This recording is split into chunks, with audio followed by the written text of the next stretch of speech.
Ahora veremos el 2.3, principio de la multiplicación. Ahora viene la interrogante. ¿Cuándo o cómo voy a saber que voy a utilizar el principio de la multiplicación? Veamos el siguiente ejercicio y luego ahí concluimos cuándo vamos a utilizar el principio de la multiplicación. ¿De cuántas maneras se puede viajar de Ahuachapán a San Miguel pasando por Cuscatlán? Si para llegar de Ahuachapán a Cuscatlán hay tres formas diferentes de llegar, que sería la ruta A, la ruta B y la ruta C.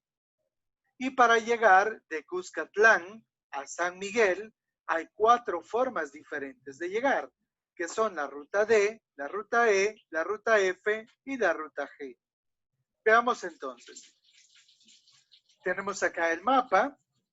Ahora partimos de Ahuachapán y tenemos tres rutas para llegar de Ahuachapán a Cuscatlán. Es decir, tenemos la ruta A, la ruta B y la ruta C. Luego, de Cuscatlán, tengo cuatro rutas diferentes para llegar a San Miguel, que sería la ruta D, la ruta E, la ruta F y la ruta G. Partiendo entonces de esta situación, veamos cuál sería la respuesta a nuestra pregunta. Para realizar o para salir de Ahuachapán a Cuscatlán, como ya hemos dicho, tenemos tres rutas diferentes, que decíamos que eran esas tres. Y para cada una de ellas, al llegar a Cuscatlán, hay cuatro formas diferentes para llegar a San Miguel. Muy bien, que son las que ya habíamos definido. Ahora veamos lo siguiente. Tenemos acá el carro y digamos que toma la ruta de Ahuachapán a Cuscatlán, digamos que toma la ruta A. Tenemos entonces de Ahuachapán a Cuscatlán, toma la ruta A. Al tomar la ruta A, acá podríamos dibujar mediante un diagrama que ha tomado la ruta A. Pero justamente acá donde estamos, en Cuscatlán, podríamos tomar cualquiera de las cuatro rutas para llegar a San Miguel. Es decir, podría tomar la ruta D, entonces tendríamos acá la ruta D, o podríamos tomar la ruta E, o podríamos tomar la ruta F, entonces tenemos acá la ruta F, o podríamos tomar la última que sería la ruta G.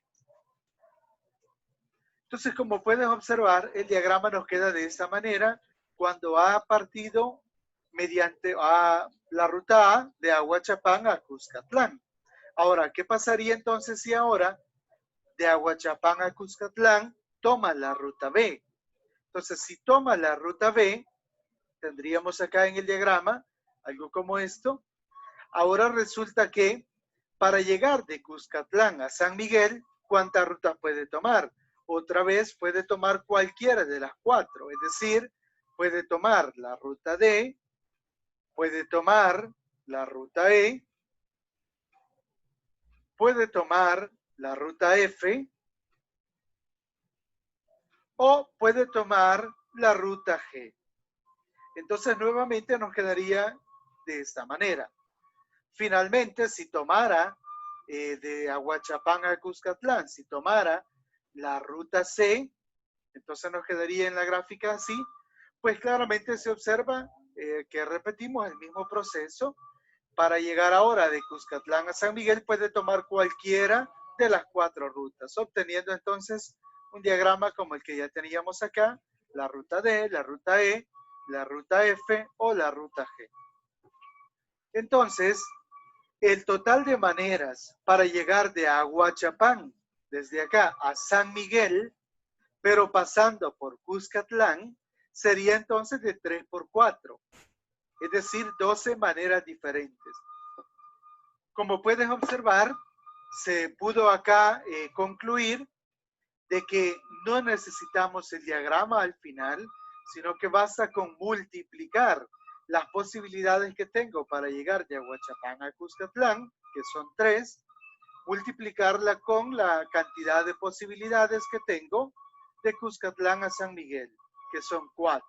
Entonces, al hacer ahí el 3 por 4, obtengo 12, que son las 12 rutas que se pueden expresar claramente de esta manera. Las 12 maneras serían la ruta AD, o sea, de Ahuachapán a Cuscatlán, tomar la A, y tomar la D, de Cuscatlán a San Miguel. Tomar AE, AF, AG, BD, BE, BF, BG, CD, CE, CF y CG. De esa manera tenemos entonces una ilustración de la situación general. Conclusión.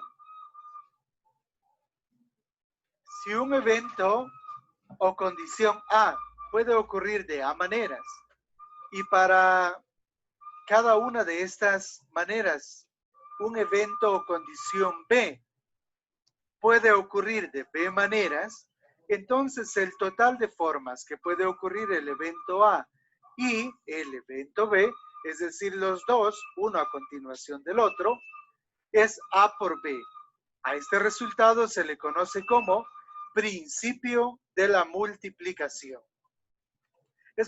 Presten atención aquí. Ahora me dice la condición que puede ocurrir un evento A y el evento B. ¿Por qué? Porque podría ir de las 3 formas anteriores y de las otras 4 maneras que había.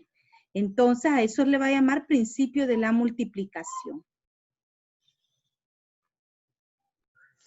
Teníamos entonces ahí la conclusión que si un evento o condición A puede ocurrir de A maneras y para cada una de estas maneras un evento o condición B ocurre de B maneras, entonces el total de formas en que puede ocurrir el evento A y el evento B, es decir, los dos, es A por B. Este resultado se le conoce como principio de la multiplicación. Es decir, que si puede ocurrir un evento y el otro seguidamente. Tenemos aquí 4 ejercicios que resolver. Entonces, veamos cómo lo vamos a trabajar. Determina cuántas maneras se puede formar una pareja de un niño y una niña de entre 4 niños y 3 niñas. Determina cuántas maneras se puede formar una pareja de un niño y una niña. ¿Cuántos niños hay? 4 y 3 niñas. Entonces, ¿cómo podemos seleccionar esas parejas? Tenemos 4 niños, que son las posibles formas de los niños, y tenemos 3 niñas. 4 por 3, 12. 12 formas en las que se pueden formar esas parejas. Entonces, ¿por qué es el principio de multiplicación? Porque se puede dar un evento y luego el otro. En un comedor hay 3 tipos de platos fuertes, 2 tipos de arroz y 3 tipos de ensalada. Determina de cuántas maneras se puede formar un almuerzo escogiendo entre un plato fuerte, un tipo de arroz y una ensalada. ¿Podré hacer estos eventos al mismo tiempo? Sí, porque usted puede seleccionar un plato fuerte, ensalada y un tipo de arroz al mismo tiempo. Por lo tanto, es el principio de la multiplicación. Entonces sería, tenemos 3 tipos de plato fuerte por 2 tipos de arroz por 3 tipos de ensalada. Entonces tenemos 18, 3 por 2, 6, por 3, 18. 18 maneras en las que puede formarse un almuerzo escogiendo entre un plato fuerte, un tipo de arroz y una ensalada. Entonces ustedes pueden observar ahí cuándo es el principio de multiplicación y cuándo es el principio de la suma. Por lo tanto, ustedes les queda resolver el 3 y el 4. Del 3 y el 4, uno de ellos va a salir en la actividad evaluada que voy a hacer en la semana. Usted no me va a mandar evidencia de los ejercicios que haya resuelto, sino que ya usted ya es personal. Usted va a resolver el 3 y el 4 y de esos dos, uno viene en la evaluación que voy a hacer al final de la semana. Quiere decir que su obligación es leer el tema, entenderle, ver cómo se resolvieron estos dos y depende de ellos resuelve usted el 3 y el 4. Y de ellos dos, pues, saldrá ahí en el laboratorio que haré en la semana.